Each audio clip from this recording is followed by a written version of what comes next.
Imagine que um fogo destrua uma biblioteca. Essa não é uma biblioteca qualquer. Essa é uma biblioteca muito importante.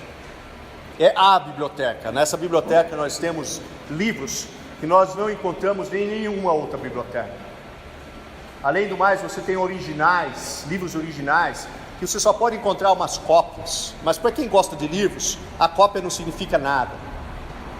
Os originais é que são importantes. Então, não sobrou nada da biblioteca. Nada. Fogo destruiu tudo. O que isso quer dizer? Fim. Isso significa o fim da biblioteca. Agora imagine que esse prédio aqui pegue fogo. Nós estamos quase lá, não é verdade? Está quase pegando fogo. Mas imagine que esse prédio aqui pegue fogo. E que queime toda a igreja. Todo esse prédio aqui. Não sobe absolutamente nada. Só o terreno nós temos aqui. Acabou a igreja? Não. No outro dia nós estamos ali na praça. Reunidos ali na praça. A igreja continua. E enquanto isso nós construímos um outro prédio. Nós muitas vezes achamos que nós estamos mais para a igreja, nós como pessoas, que nós estamos mais para a igreja que para a biblioteca. Que no dia que o nosso corpo se queimar, e talvez não sobrar nada desse corpo, que nós continuamos simplesmente sendo nós. Que Johannes simplesmente continua existindo. Afinal de contas, nossa alma, ela simplesmente pode ir para a praça. E aí nós simplesmente continuamos existindo. Nós não poderíamos estar mais errados. Nós não poderíamos estar mais errados. Porque Deus nos criou corpo e alma. E o nosso corpo também é nós. Nós estamos mais para uma biblioteca que para uma igreja. Porque no dia que o nosso corpo morrer, este dia, de certa forma, é o nosso fim. Isso quer dizer que se o seu corpo não for ressuscitado, esse é o seu fim. Você não existe mais. Ah, mas a minha alma, Johannes, ela não vai continuar existindo? Ela de repente ela não pode se unir a um outro corpo? Não. Ela não pode se unir a um outro corpo. Porque a alma do Johannes, unida ao corpo que Johannes possui, é que constitui o Johannes. Digamos que a minha alma se unisse ao corpo do Jonathan, esse não mais seria eu. E vice-versa também. Se o meu corpo se unisse à alma do Jonathan, este não mais seria eu, nem o Jonathan. Se a nossa alma fosse receber um outro corpo, que não este que eu tenho neste momento, isso não seria mais ressurreição, mas seria reencarnação. E nós não acreditamos na reencarnação. Mas parece que muitos de nós cristãos hoje, é como se acreditasse na reencarnação. Porque nós acreditamos que não tem problema nenhum de nós termos esta alma que nós temos agora, reunido a um outro corpo qualquer. Então, para nós continuarmos existindo, nós precisamos que Deus ressuscite este corpo aqui. Precisa existir uma certa continuidade. Para que Johannes continue existindo no futuro, é preciso que este corpo aqui, de alguma forma, seja ressuscitado. É por isso que Paulo, quando começa a responder a pergunta dos coríntios, como ressuscitam os mortos, ele começa primeiro dizendo que é preciso continuar, é preciso existir uma continuidade dos corpos. O meu corpo precisa continuar sendo o meu corpo. Paulo ele usa uma ilustração para mostrar o seu ponto. Ele diz: olha, quando você coloca uma semente de manga no solo, o senhor Ailton me deu umas mangas, depois alguns podem seguir com as uvas ou outras frutas, a gente está precisando lá em casa. Mas se você coloca lá uma semente de manga na terra, ela morre, e Deus faz brotar um bonito pé de manga. Note aqui a continuidade. Aquilo que você plantou é manga, aquilo que nasce é manga também. Você não planta manga e colhe abacates. Da mesma forma, eu não posso morrer com o corpo do Johannes e renascer, ressuscitar com o corpo do Peterson, porque nesse caso não existiria a continuidade. Após a minha ressurreição, todos saberão, aquele lá é o Johannes. Inclusive eu saberei que eu sou o Johannes. Se Deus irá ressuscitar o nosso corpo, então isso quer dizer que o nosso corpo é bom. Deus criou o nosso corpo, e quando Ele terminou de criar, Ele disse: é bom. O nosso corpo é bom, ele não é ruim.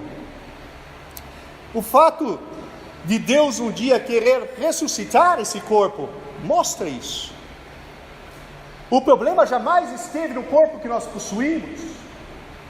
O problema está na forma que nós usamos este corpo, que nós conhecemos como pecado. O nosso corpo é tão bom que quando Cristo ressuscitou dentre os mortos, Ele teve o mesmo corpo que antes. Todo mundo sabia, lá estava Cristo, ainda que às vezes alguns tivessem dificuldade de reconhecê-lo, e nós já falaremos sobre isso. Mas Cristo era Cristo. Se Cristo não tivesse recebido o mesmo corpo, de alguma forma restaurado, o corpo dele estaria no túmulo. Se Cristo tivesse recebido um outro corpo, que não aquele que ele tivesse tido antes, os guardas simplesmente diriam: olha ali o corpo dele, ó.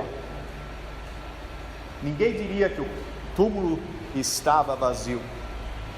Cristo foi visto andando pelas ruas de Israel, com o corpo que ele possuía antes. Quando ele entrou numa sala onde os seus discípulos estavam reunidos, ele inclusive mostrou as marcas do seu corpo. Ele disse: olha, pode tocar aqui, vejam, sou eu mesmo. É o corpo que vocês viram pendurado no madeiro. Se Cristo ressuscitou com o corpo dele, então nós também ressuscitaremos com o corpo que nós temos hoje.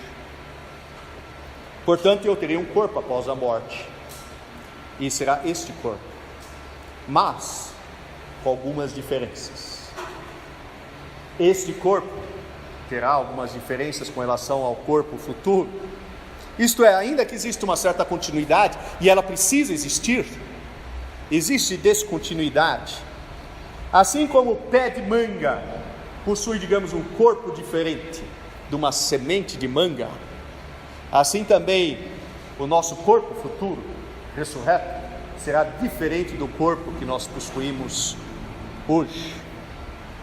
Nós precisamos de um corpo igual para existir a continuidade, para nós mesmos sermos encontrados no futuro, mas ele também precisa ser diferente. Afinal de contas, nós vamos estar num ambiente diferente, nós vamos estar em novos céus e nova terra.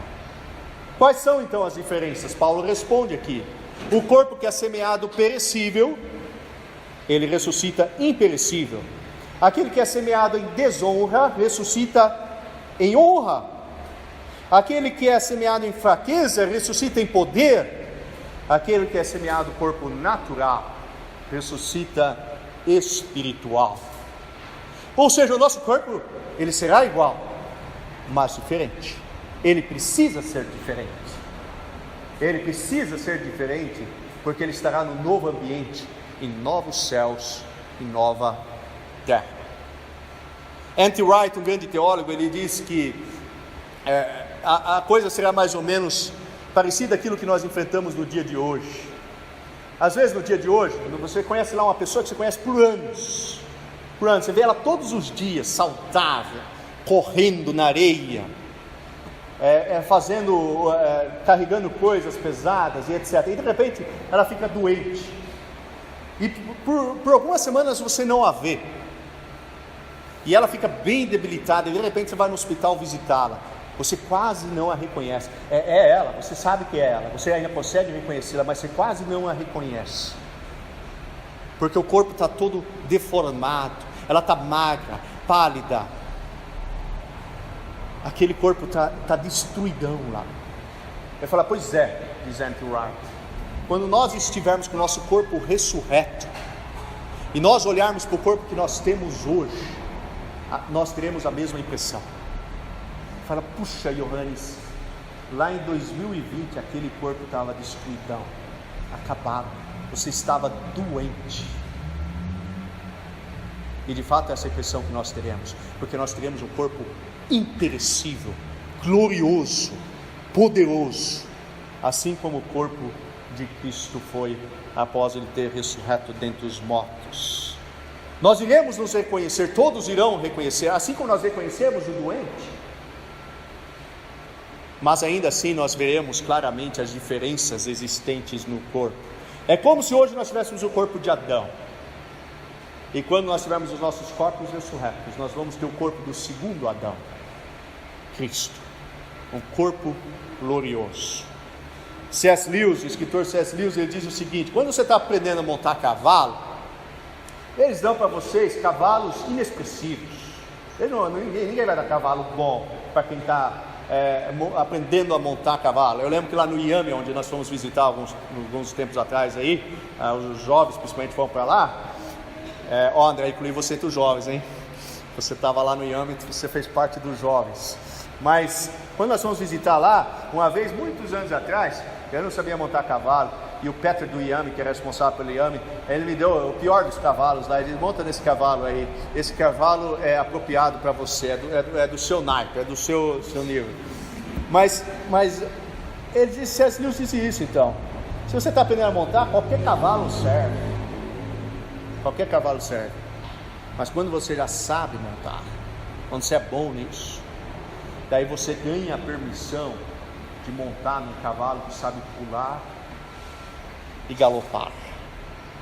Daí você pode pegar aquele cavalo que custa milhões de dólares e que eles usam nas Olimpíadas, que você aprendeu a montar.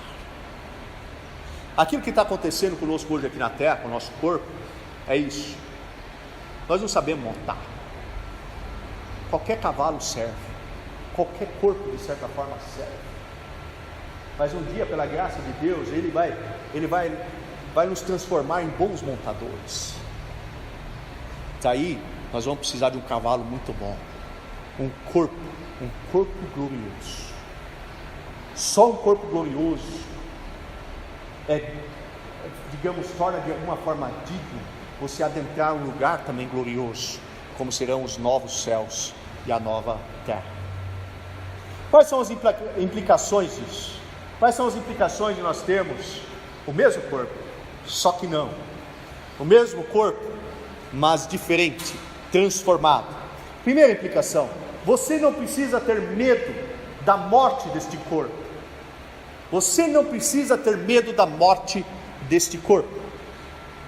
Paulo usa aqui a seguinte imagem para ilustrar, digamos, a morte da morte. Ele diz o seguinte: imagine aqui está Cristo parado, e aqui estou eu parado. Nós dois estamos aqui conversando, batendo papo, e de repente vem aquela abelha com o aguilhão dela, com o ferrão dela, a abelha que Paulo aqui chama da morte. E aquela abelha fala: eu vou pegar Cristo, eu vou acabar com Cristo, eu vou penetrar o mais profundo possível na pele de Cristo. E ela então penetra o seu ferrão em Cristo, e ela bombeia com toda a vontade, todo o veneno que ela possui, para dentro do corpo de Cristo. E Paulo observando tudo aquilo lá. e nada acontece com Cristo. Nada. Nadinha acontece com Cristo. E você sabe aquilo que acontece com a abelha depois dela ter ferroado, principalmente com vontade, alguém. Não dá 15 minutos ela morre. Porque a hora retirar o ferrão dela, que está ligado ao abdômen dela, aquilo lá rasga o corpo dela e ela morre. Então, depois de ela ter ferroado a Cristo, Paulo vê aquela abelha morrer. E ele então, qual uma criancinha, se Paulo fosse um Gustav, ele provoca a morte. Se fosse o Gustav ali, ele diz: lero, lero, lero, a morte já era, acabou. Acabou.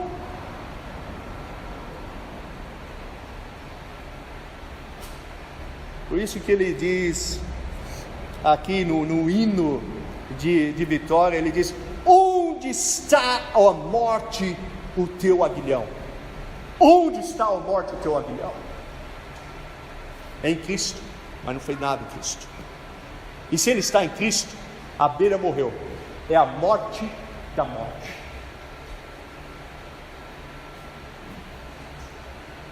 Se o aguilhão está em Cristo, você não precisa temer nada, porque a abelha não pode mais fazer nada com você. Por que você então teme a morte do seu corpo?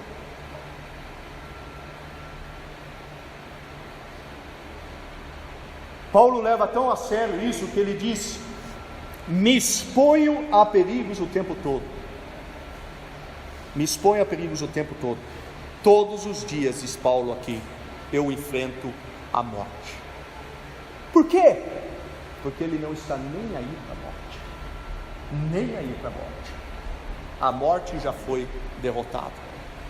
Não tema aquilo que pode acontecer com o seu corpo. Não faz absolutamente diferença nenhuma aquilo que vai acontecer com o seu corpo. Você vai receber um corpo melhor. Por que você teria medo de alguma coisa acontecer com esse corpo aqui? Segunda implicação: os melhores dias para o seu corpo ainda estão por vir. Os melhores dias para o seu corpo ainda estão por vir. As coisas boas que acontecem com o seu corpo aqui, elas podem até ser boas, mas elas não são 0,000000001% das coisas prazerosas que você experimentará com o seu corpo nos novos céus e na nova terra. Eu sempre uso o exemplo do petisco, não é verdade? É como você está na churrascaria Gaúcho Gastão, a melhor churrascaria talvez de Campo Grande, e eles estão servindo lá picanha de tudo quanto é tipo. Eu disse: não, tira isso da frente de mim. Eu prefiro comer o petisco da pior carne servida naquele restaurante. Isso é loucura. Isso é loucura. Mas nós muitas vezes queremos usufruir tudo que nós pudermos com o nosso corpo aqui nesta terra, porque nós achamos que as coisas boas da terra estão aqui. Não, você não tem ideia. Você não acredita na ressurreição dos corpos. Você não acredita na ressurreição do corpo. Ah, mas eu preciso ainda comer aquele sushi aqui na terra. Eu preciso ainda comer aquela picanha aqui na terra. Eu preciso ainda jogar aquele futebol aqui na terra, ter aquele prazer. Eu preciso ainda deitar naquela rede e tomar aquele tereré. Eu preciso ainda ouvir aquela música maravilhosa. Porque sabe lá quando mais eu vou poder fazer isso? Meu amigo, você não tem ideia do prazeres que você vai ter no seu corpo na eternidade. Isso não vai ser nada comparado aos prazeres que você terá na eternidade no seu corpo. No seu corpo.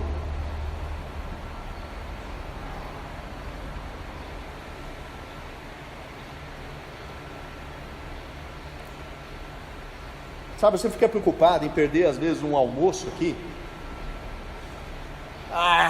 É o fim do mundo, perdi aquele sushi, perdi aquela picanha, perdi aquele bife na chapa, né, Celso? Então, eu perdi aquele negócio lá. Um dia, o próprio Deus vai cozinhar para você. Eu acho que Ele sabe preparar um pouco melhor a picanha que você. Você está preocupado em arrumar a sua mansão aqui na terra? Um dia você vai morar na mansão divina? Eu acho que Deus sabe projetar prédios um pouco mais bonitos que você.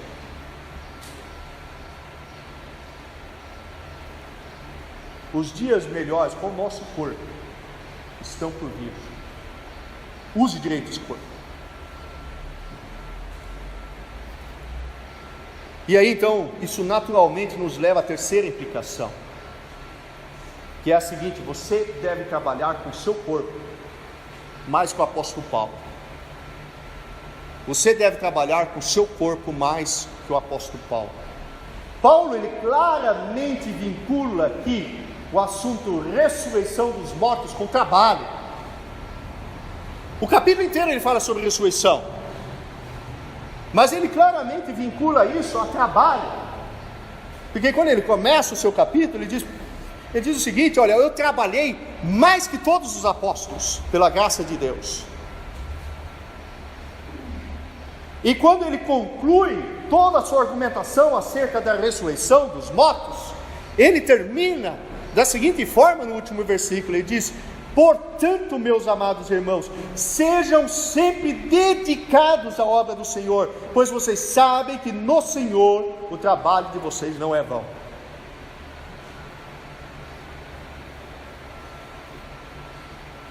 Você acredita na ressurreição do corpo? Muito bem, então trabalhe mais com o apóstolo Paulo. Paulo fez isso, ele trabalhou mais com os apóstolos. Trabalhe você mais com o apóstolo Paulo, com o seu corpo. Os moravianos são um grande exemplo disso. Em 1727 eles entenderam a ressurreição do corpo. Mas eles já sabiam que Cristo ia ressuscitar dos mortos com o corpo, e que nós também, lógico, eles sabiam. Mas uma coisa é saber aqui, outra coisa é você saber no dia a dia que você vai ressuscitar dentro dos corpos. Em 1727 eles descobriram que de fato irão ressuscitar dentre os mortos. E acontece um grande avivamento naquela pequena comunidade da República Tcheca. E o avivamento acontece com o início de uma reunião de oração que não tem fim. Você já viu isso? Uma reunião de oração que não tem fim? Você só marca o início dela. E você reclamando de ir para o grupo familiar, onde você vai ficar por 2 horas. A reunião de oração deles não tinha fim. Por 24 horas, sempre tinha escrito pelo menos uma pessoa orando durante orando, tá? Não é aquela coisa que a gente fica comendo salgadinho, aí vai ajoelha, dá uma oradinha, e depois vai fazer alguma outra coisa, e dá uma oradinha de novo. Não, ele orando.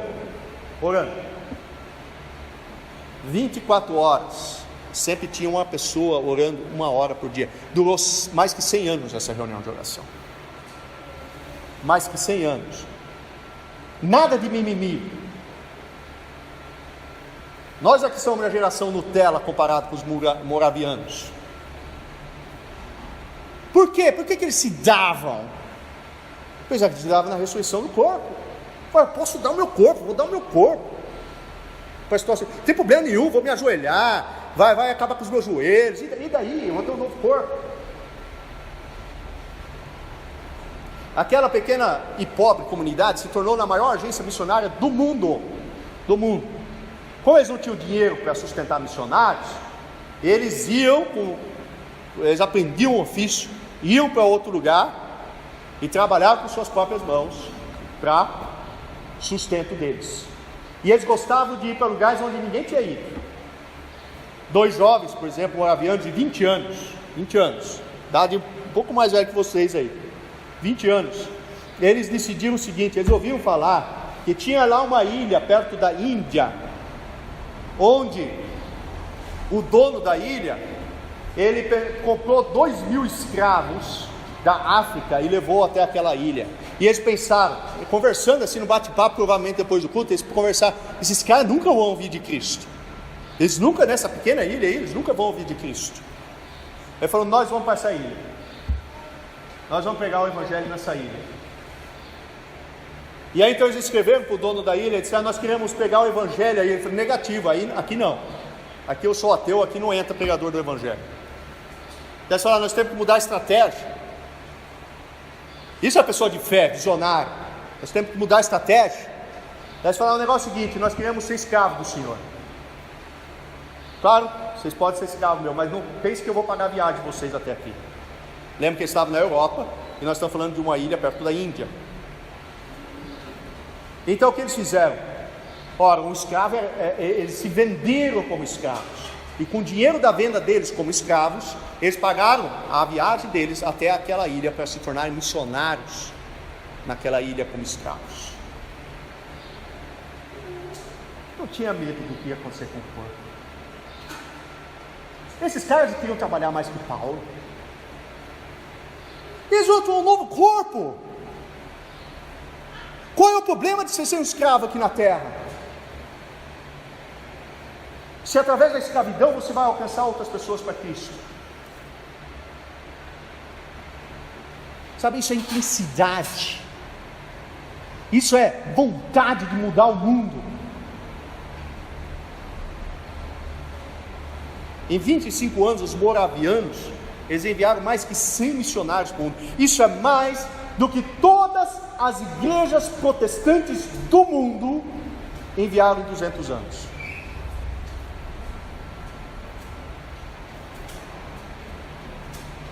Porque os outros, eles não acreditavam na ressurreição do corpo, ainda que todos os domingos cantassem sobre a ressurreição dos corpos na igreja.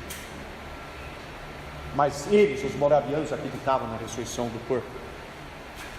Quando eles iam para as ilhas do Caribe, não é para passar férias, nem muito pegar uma praia, eles obrigatoriamente levaram 2 elementos: a Bíblia e a lápide mortuária. Eles levavam, literalmente, porque eles sabiam que não iam voltar para a sua terra.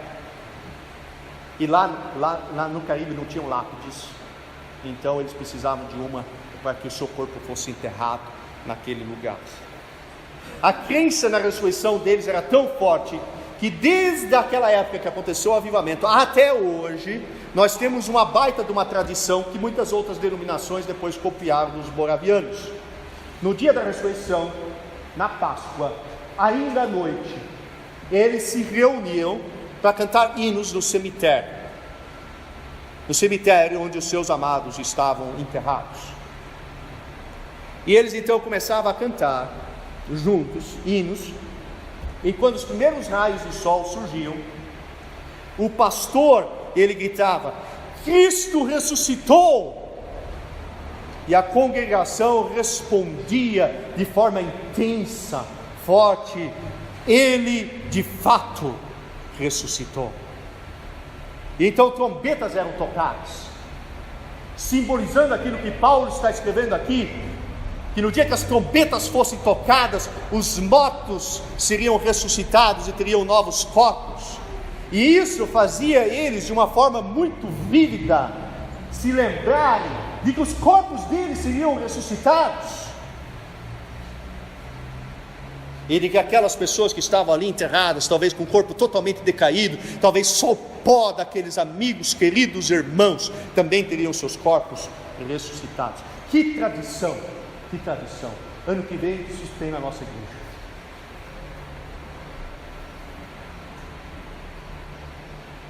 Nós precisamos aprender o que significa a ressurreição do corpo. Eu tenho a impressão que muitos aqui não acreditam que os seus corpos serão ressuscitados. Eu não vi ninguém aqui querendo trabalhar mais que Paulo. Não vi. Então eu tenho a impressão que muitos aqui não acreditam que terão seus corpos ressuscitados. Porque estão preocupados lá se o quadro vai ficar bonito desse jeito daquele na casa. Estão preocupados se vão perder o futebolzinho de quinta ou não. Estão preocupados se vão perder a roda de tereré ou não. Estão preocupados com um monte de coisa, mas não estão preocupados com se de fato Campo Grande vai ser alcançado com o Evangelho de Jesus Cristo. Ora, pense um pouco, pense naquilo que você faz. Eu não sei que dom que eu tenho, né? Então não importa, não interessa que dom que você tem. Pensa no que você faz. Você é um professor? Eu sou professor. Então, minimamente você deve ter algum dom de ensino, alguma coisa você deve fazer bem em sala de aula. Minimamente você deve fazer. Você já gastou muito tempo pensando como você vai usar esse dom e fazendo alguma coisa para alcançar outras pessoas? Então você não acredita na ressurreição do corpo. Você é vendedor? Beleza, então quer dizer que você sabe alguma coisa de venda de produtos. Eu sei que tem um monte de vendedor aqui. Um monte, ou que já foi vendedor.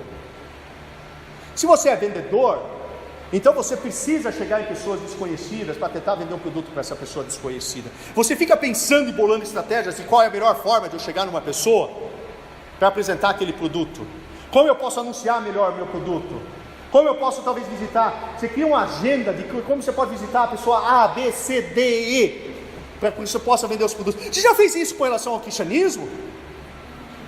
Você alguma vez já fez isso para salvar outras pessoas? Não, então você não acredita na ressurreição do corpo. Você não acredita na ressurreição do corpo. Você trabalha com informática ou qualquer coisa desse tipo? Você já pensou de formas inúmeras que você pode ter hoje com a internet ou qualquer outra coisa para alcançar a cidade de Campo Grande? Então você não acredita na ressurreição do corpo? Você trabalha com decoração? Não, eu estou mencionando as profissões das pessoas aqui, mas é lógico, eu estou pregando para quem? Eu tenho que pregar para as pessoas lá de fora? São as nossas profissões, somos quem nós somos.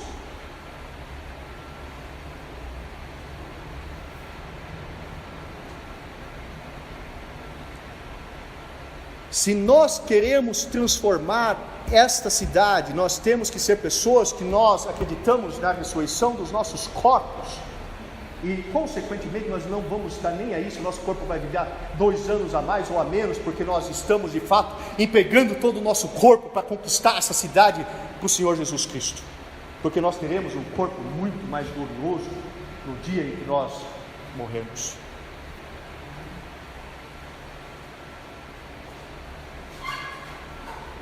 Eu tenho a impressão que se Cristo encontrasse você logo depois de ter saído daquele túmulo, e encontrasse talvez você, ele diria o seguinte: eu vou voltar correndo para o túmulo, vou voltar correndo para o túmulo, e ele ia voltar correndo para o túmulo, ia jogar os lençóis de novo sobre si, ia pedir para os anjos: feche logo esse troço aí, coloque uma pedra mais pesada na frente do túmulo. Mas por quê? Não, eu não vou ressuscitar para aquela pessoa, de forma nenhuma. Aquela pessoa acredita que o cristianismo, que a minha ressurreição significa um segundo contra incêndio. Ela significa que a salvação é um troço só para libertar ela, para ela não queimar para todo sempre. Meu amigo, se você acha que cristianismo é isso, você precisa se converter de novo. No final do culto você pode vir aqui. Cristianismo é você querer trabalhar mais que Paulo. É você de fato entregar o seu corpo para Cristo, porque você acredita que você vai ter um novo corpo. Eu acho que talvez Cristo devesse fazer isso. Você chega lá diante do trono, e aí qual é a primeira coisa que você quer ver de Cristo? Quase todos respondem a mesma coisa: quer ver as marcas nas mãos, nos pés. Eu quero ver quanto que Ele me amou. Eu acho que Cristo vai fazer a mesma coisa. Vai falar: eu quero ver as marcas. Se você vai ser digno de entrar aqui ou não, eu quero ver as marcas. Mas como assim? Eu pensei que era só as suas marcas que eu precisava ver. Não é negativo. Se você diz que é um seguidor de mim, então eu quero ver as marcas. Se Cristo fizesse essa pergunta para Paulo, ele, em Gálatas, ele faz literalmente isso. Ele diz: eu tiro o meu roupão aqui, ó. Eu tiro diante de todos vocês agora meu roupão aqui. Deixa eu mostrar as marcas do meu corpo. As marcas de que de fato eu acredito na ressurreição do corpo. Cadê as marcas? As marcas no seu corpo. Você tem marcas do seu corpo, não porque você caiu de bicicleta, porque você desobedeceu aos seus pais. As marcas no seu corpo, porque você serviu com tal intensidade Cristo, que ficaram marcas no seu corpo. Acho que Cristo vai ter o maior prazer de receber você lá. Cristo falou: se for necessário, ressuscito 2, 3, 10 vezes. Porque olha as marcas, olha o tanto de amor que essa pessoa teve por mim. Algumas pessoas acham que Cristo não vai precisar ressuscitar. Está tão perfeitinho o corpo, sem marca, porque não serve nada. Você não vê nada, não serve absolutamente nada. Está perfeitinho assim. Cristo vai falar: vou até deixar assim, não vou nem mexer nesse corpo aí. Ele está bonitinho, desse jeitinho aí, ele pode continuar.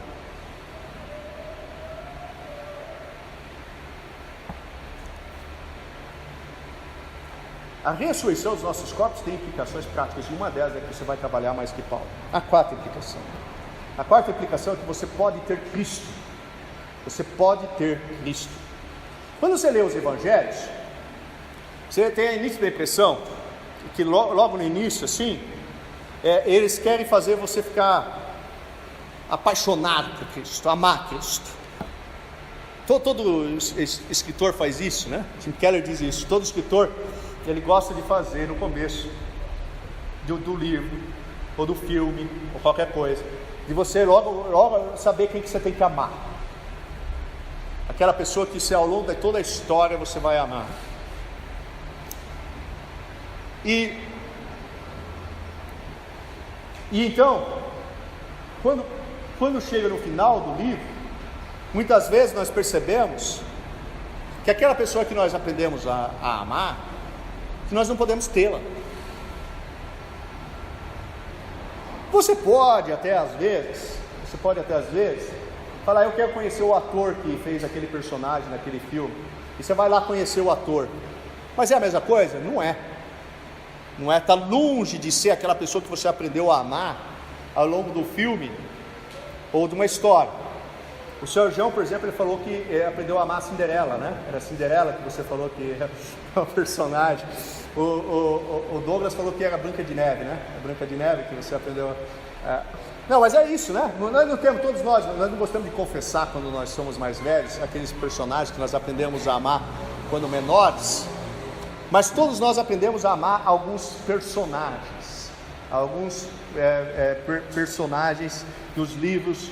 Mas aí qual é a nossa decepção? Que nós não podemos ter esses personagens, nós não podemos tocá-los, nós não podemos conversar com eles, nós não podemos tomar um suco de laranja com eles, podemos dar risada juntos, chorar juntos, nós não podemos fazer isso.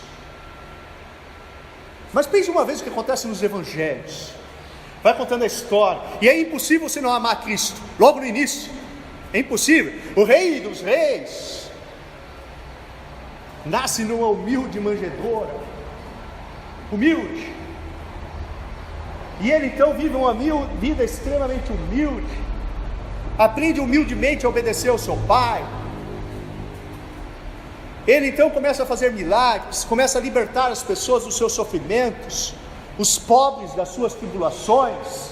Ele começa a fazer coisas maravilhosas, e você começa a amar aquela pessoa. E quando você chega no final do livro, você é tentado a muitas vezes pensar como as histórias de Cinderela, Branca de Neve, sei lá, Homem-Aranha, ou sei lá que herói que você queira ter, que você não pode tê-lo, mas no cristianismo você pode ter a Cristo.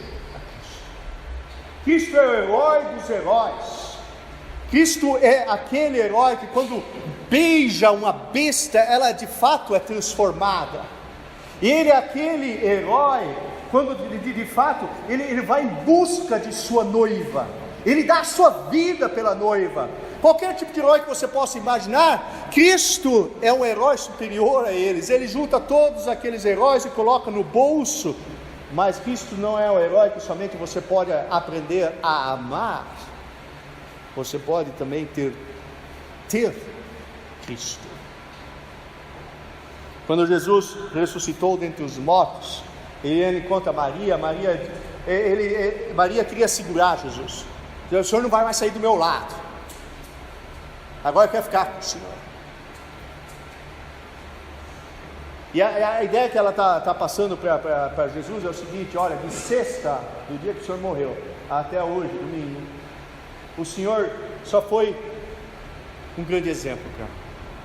O Senhor foi igual Cinderela, o Senhor foi igual Branca de Neve, o Senhor foi igual, sei lá, o Homem-Aranha.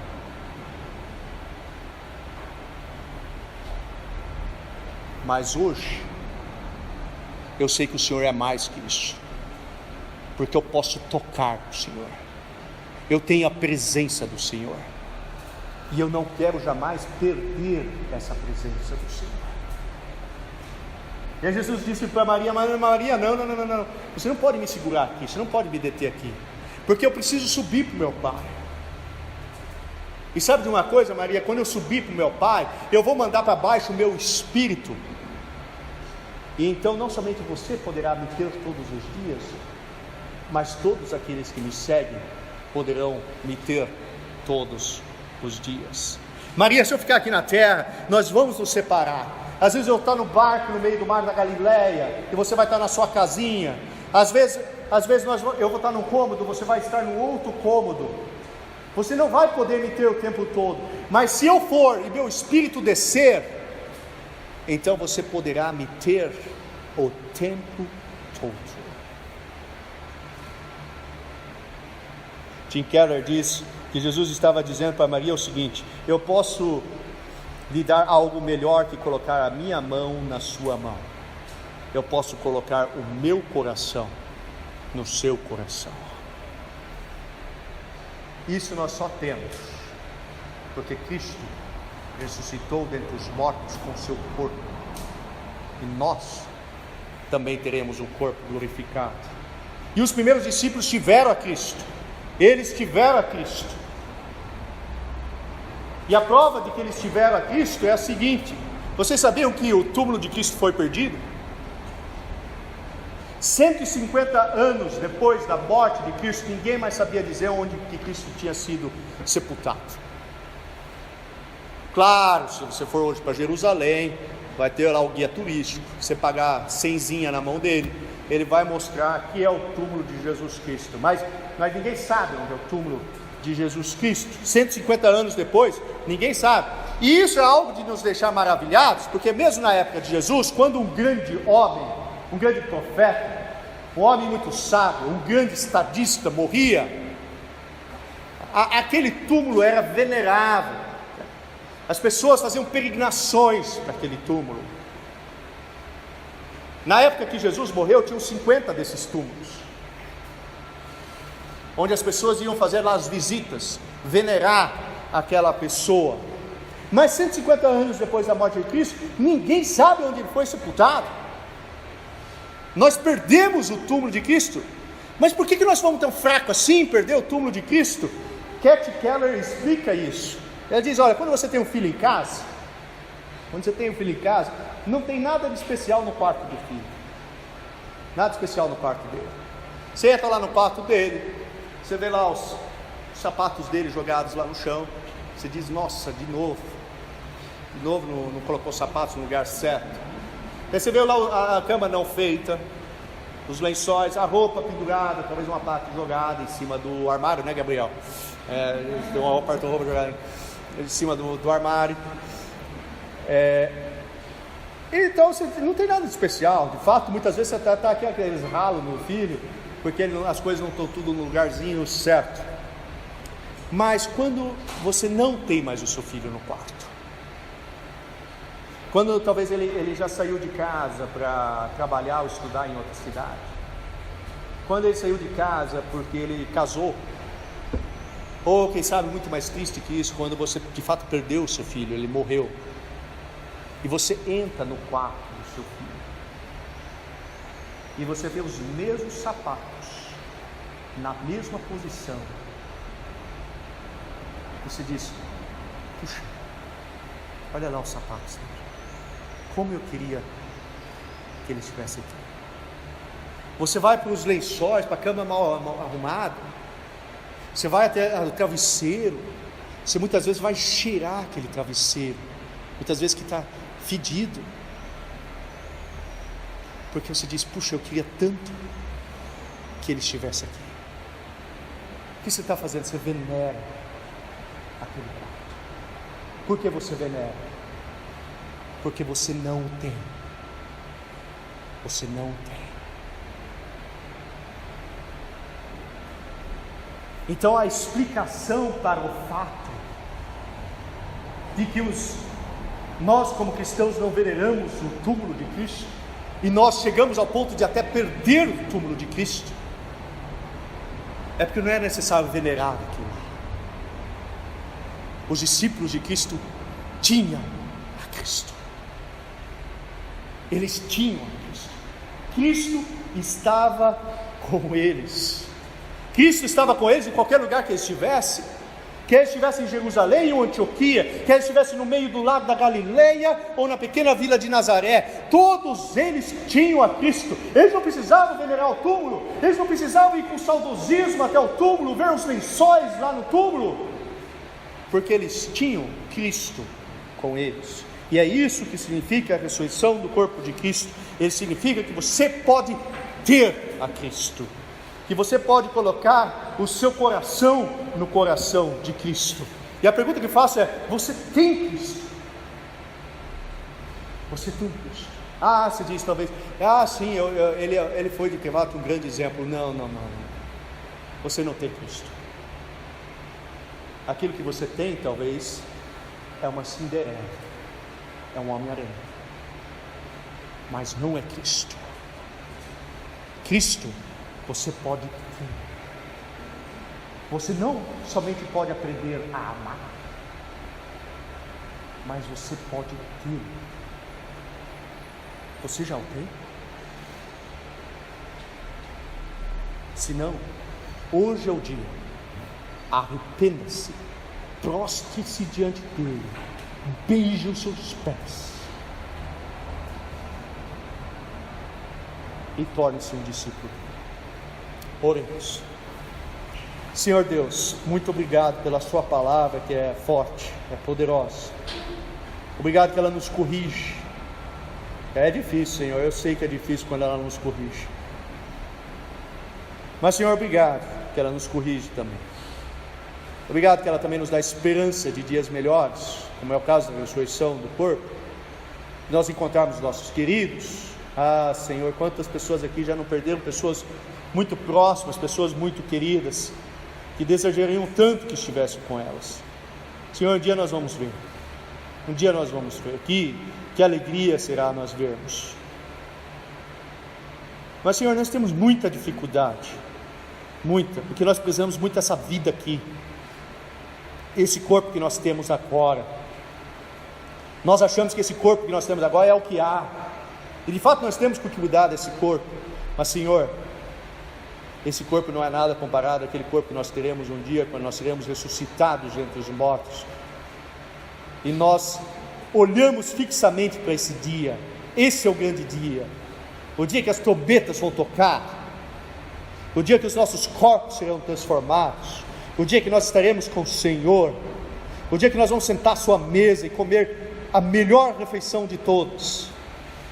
Senhor, nós almejamos por esse dia, Senhor, mas concede que enquanto nós estivermos aqui, nós trabalhemos mais com o apóstolo Paulo. Dê essa força, dê esse ânimo para nós, para que nós sejamos pessoas como Paulo e queiram transformar o mundo com o Evangelho de Cristo, de tal forma que nós tenhamos mais pessoas sendo ressuscitadas com seus corpos para a vida eterna. É isso que nós oramos em nome do Senhor Jesus. Amém.